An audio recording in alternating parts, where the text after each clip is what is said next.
Hello everyone. Today we talk about how to fix the app of X Twitter. We go to settings.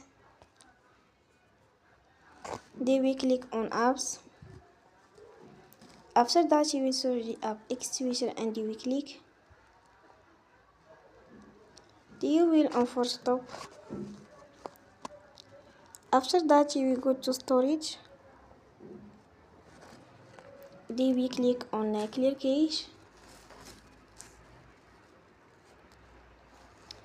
You will go to Play Store and you will update your app.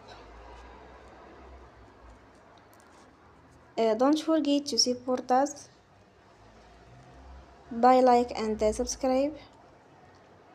See you next time and thank you for watching.